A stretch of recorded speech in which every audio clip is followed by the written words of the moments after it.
kepikiran gak sih gimana caranya secara realistis ngumpulin 100 juta rupiah pertama?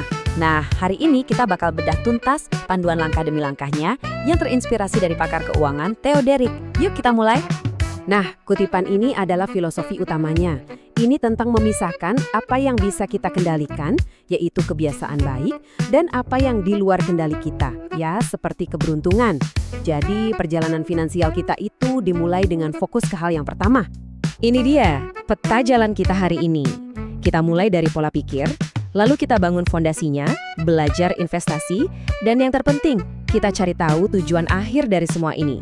Oke, langsung aja kita masuk ke bagian pertama. Oke, kita mulai dari yang paling fundamental. Sebelum ngomongin angka-angka, kita harus benerin dulu nih yang paling penting, cara kita berpikir. Coba deh kita bayangin kayak gini. Yang di kolom kiri itu bertambah kaya. Itu artinya kita lagi bangun tangga, bata demi bata.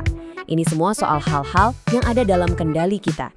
Disiplin, kontrol diri, kebiasaan. Nah, yang di kolom kanan, menjadi kaya, itu lebih kayak dapat rezeki nomplok. Ya, senang sih, tapi itu bonus. Fokus utama kita adalah jadi si pembangun tangganya, bukan cuma nungguin bonus datang.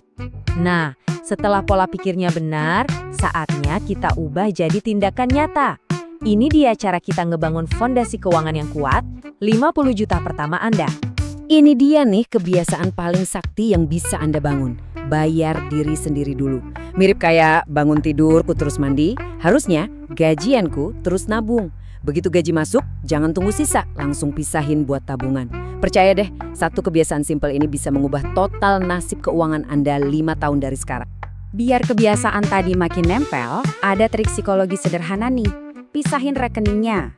Anggap aja kayak lagi nyembunyiin kue dari diri sendiri. Kalau nggak kelihatan setiap hari di rekening utama, godaan buat belanja-belanja jadi berkurang. Pelan-pelan, otot menabung Anda bakal kebentuk. Jadi, target kita di fase ini tuh simple aja. Kumpulin 50 juta rupiah pertama. Nggak usah pusing dulu mikirin investasi yang aneh-aneh. Misinya cuma satu, konsisten nyisihin uang. Pokoknya bangun dulu kebiasaannya. Itu yang paling penting. Penting banget buat kita pahami 50 juta pertama ini bukan buat diinvestasiin buat ngejar untung gede. Bukan. Ini adalah jaring pengaman Anda. Ini adalah bantalan empuk yang bakal nangkep Anda kalau amit-amit ada kejadian tak terduga. Jadi Anda nggak akan pernah jatuh balik lagi ke titik nol. Oke, biar nggak salah kaprah, apa sih sebenarnya dana darurat itu? Simpelnya, ini dana buat nutupin biaya hidup kalau, sekali lagi, amit-amit ya, penghasilan utama kita tiba-tiba berhenti. Dan ingat poin kuncinya, hitungannya itu berdasarkan pengeluaran bulanan Anda, bukan gaji Anda. Terus berapa banyak yang dibutuhin? Nah, ini sifatnya personal banget. Kalau Anda masih single, tanggung jawabnya cuma diri sendiri, 3-4 kali pengeluaran bulanan itu udah cukup. Tapi kalau Anda generasi sandwich yang nanggung anak sekaligus orang tua, jaring pengamannya harus lebih tebal. Ya, sekitar 6-8 bulan pengeluaran. Kenapa? Karena lebih banyak orang yang bergantung sama Anda. Oke, anggaplah fondasi 50 juta tadi udah kokoh. Anda sekarang udah stabil secara finansial. Selamat! Nah, sekarang waktunya kita naik level. Dari yang tadinya cuma nabung, sekarang kita mulai aktif menumbuhkan kekayaan. Perjalanan investasi itu mirip kayak belajar berenang. Jangan langsung nyebur ke laut dalam. Mulai dulu dari kolam yang dangkal. Coba instrumen yang risikonya rendah, kayak reksadana pasar uang atau RDPU. Tujuannya buat ngebiasain diri dulu. Nanti, seiring modal dan ilmunya nambah, baru deh pelan-pelan pindah ke air yang lebih dalam, kayak obligasi, dan akhirnya saham. Tapi eits, sebelum loncat ke saham atau aset berisiko tinggi lainnya, coba berhenti dulu sebentar. Ada satu pertanyaan super penting yang harus Anda jawab jujur. Siapa sih saya ini sebagai seorang investor? Nah, ini kuncinya. Coba lihat bedanya. Seorang analis pasar, ya kerjaannya seharian ngeliatin grafik.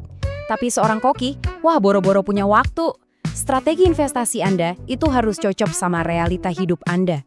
Jangan pernah coba-coba jadi day trader kalau kerjaan utama Anda di dapur. Buat kita yang pemula, ini rahasianya. Fokus aja dulu nambahin modal secara konsisten. Anggap kayak lagi nyiramin pohon. Itu jauh lebih penting daripada ngejar imbal hasil puluhan persen tapi modalnya kecil.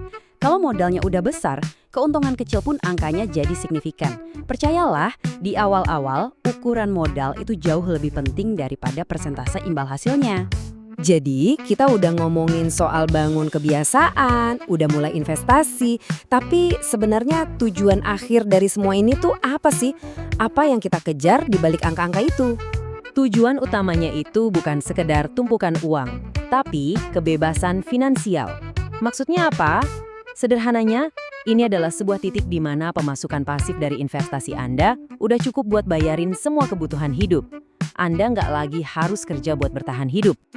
Ini bukan melulu soal beli mobil sport atau jam tangan mewah, ya meskipun itu bisa jadi bonusnya nanti. Ini lebih dalam dari itu.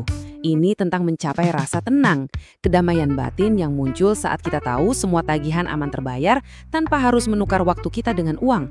Jadi, pilihannya ada di tangan kita. Mau kemewahan atau ketenangan? Anda pilih yang mana? Terakhir, mari kita bahas sebuah kebenaran yang mungkin sedikit kurang nyaman didengar. Ada harga yang harus dibayar untuk semua ini. Ada sebuah pertukaran yang harus kita sadari. Dan inilah pelajaran terakhir yang mungkin paling penting.